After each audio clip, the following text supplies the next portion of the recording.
Hello, my name is Charles Martinez. Today's date is November 7th. It is approximately 3:23 p.m. and this is my Circ 07 attempt A. And in this attempt, I will be going to be adding two just additional components. We're going to be working with making it better and allowing button A to be pressed to fade the light on, the red LED, to fade the red LED on.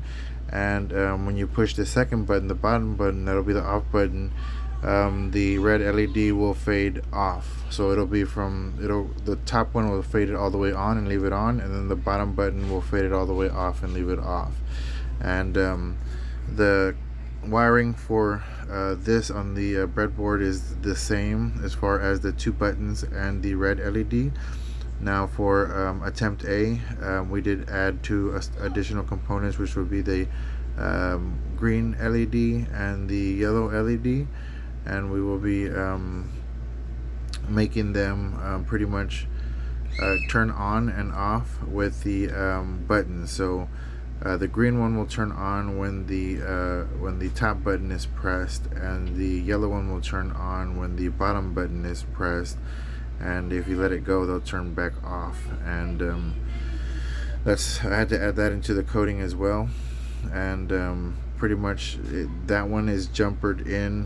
The power will be jumpered in. The power is the original source from the original C and B attempts, and we'll be jumpering the power over to the other side, the other column of the positive and negative. And for the LEDs, we do have the anode on the top and the cathode on the bottom of the pins on both of them. So on the bottom pin for the green LED is the cathode, and it is going to be connected to the negative with a 560 ohms resistor. And the positive pin, the anode, is connected there with the green wire going over here into pin 12. And for the yellow LED, we do have that one going, the positive, the anode is on top, the cathode is on the bottom, cathode connected to the 560 ohms resistor into the negative column there. And then we do have the positive going into the green wire here, going into pin 13 over here in the Arduino circuit board. And of course, the wiring from everything else is the same as the previous attempt C and attempt B, but those were added, though, the green LED and the yellow LED, in the attempt to have them turn on when the button is pressed, and turn off when the button is not pressed when you release it. And at the same time, these buttons should function and turn this red LED faded high to low, depending on which button is being pressed. So let's go ahead and go into the coding over here. And as far as the coding goes, let's see here, we did update the coding from what they gave us in there, and we did add our own coding as well. And so on the first piece of coding, we'll be declaring the variables for the LEDs and the buttons. The red LED equal to pin 9, the input button input, pin 1 is going to be the button input, is going to be for pin 3. So that's the same as the original coding, I believe. And input pin 2 would be to pin 2. And then we have the yellow LED to pin 13, the green LED to pin 12. And then we have a variable value with a variable equal to value of 0. And then we have our void setup, and in this one we'll be doing our outputs and inputs to the we'll be assigning them to our variables that were declared earlier right now.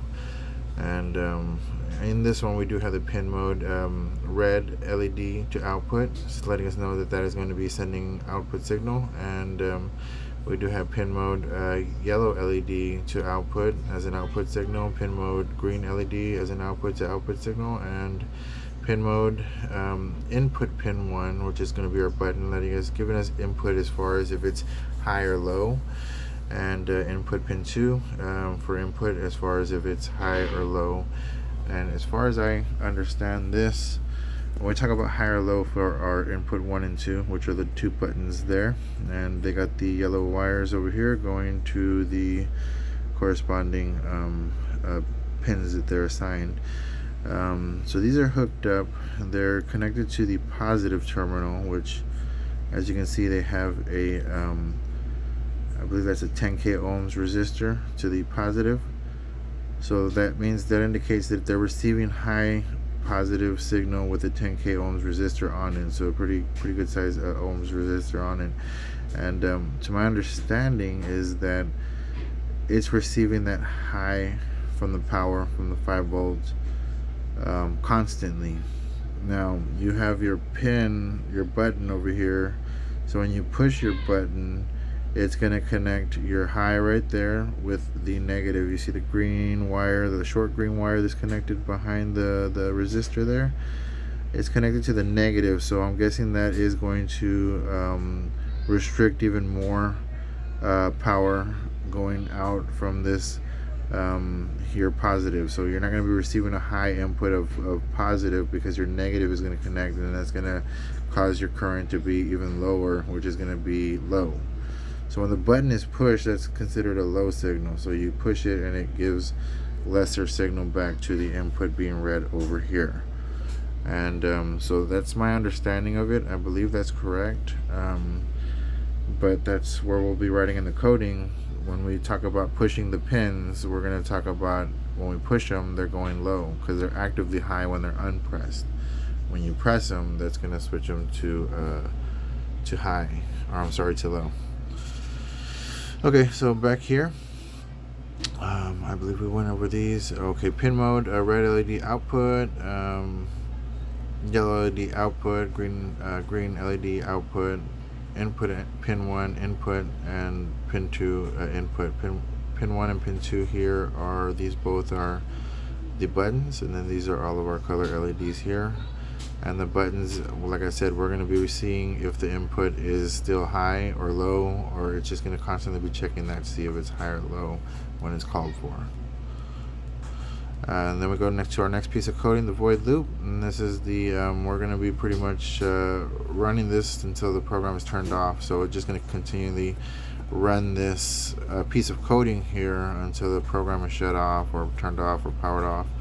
And in the void loop here, we have if digital read input pin, which is button 1, equals to low, then the value negative, which is going to be, you're going to take the value, and you're gonna take one value away if it's low to reduce it, pretty much, depending on the value. If button is pressed, subtract 1 from value total, pretty much is what it's telling you here, and that's my notes, my comment. And then we go into a nested if loop here, and this is the one that I added to pretty much work with our new pins that we have, that we're adding the new LED colors. And if digital input pin equals high, meaning if the button is not pressed, digital right yellow LED low, so make sure the LED yellow is off. So if the button is not pressed, make sure the button is off. Same thing with the next piece of code for the green LED low, and make sure the green LED is off.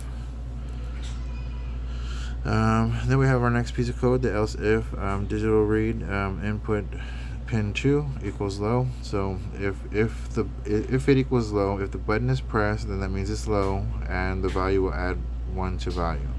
So value equals constraint value 0 to 225, just letting us know that that's the parameters of the value to be adjusted between 0 and 225.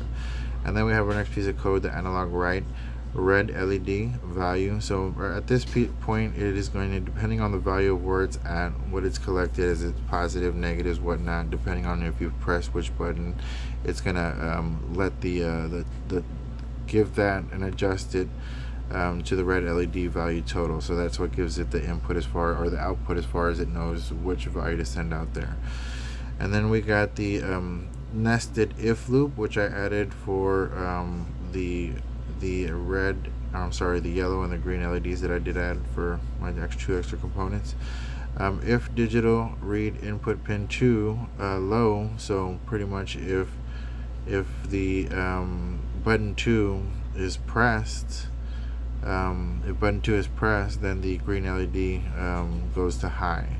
And on the next piece of coding, if digital read input pin 1 is low, so if pin 1 or button 1 is pressed, then the yellow LED will go high and it'll turn the yellow LED on. And then we get a little bit of slight delay, and then we do go into the next piece of coding where if digital input pin 2, which is button 2, if button 2 equals high, digital write green LED low, pretty much meaning if button 2 is not pressed, then the green LED will be off. And same thing for this piece of coding here, for input pin 1, which would be button 1 high, so meaning that the button is not pressed. If the button is not pressed, then the yellow LED will be low, meaning that the yellow LED will turn off. And then a slight delay, and then that ends the coding here. So let's go ahead and upload and get it going. So we're going to go up here to the upload, and we'll get it to upload. Code is good. Okay, so we go here to the Arduino kit itself, and we're going to press the top button and the LED should turn on. The green one will turn on while it's being pressed, and the red one will start to fade on till it gets to its max level. And then when we press the second button, the bottom button, that'll be the off button. As we're pressing it, the yellow LED will turn on as it's being pressed, and as we let it go, the yellow LED will turn off.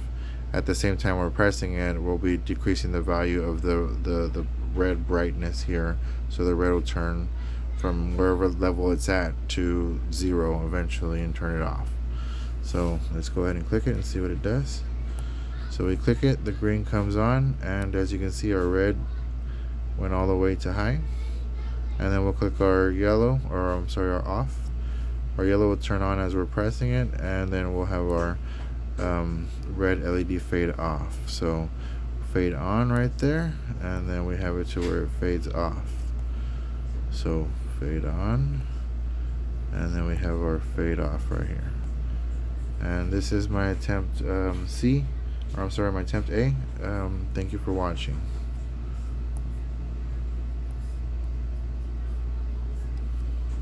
There's our on and our off.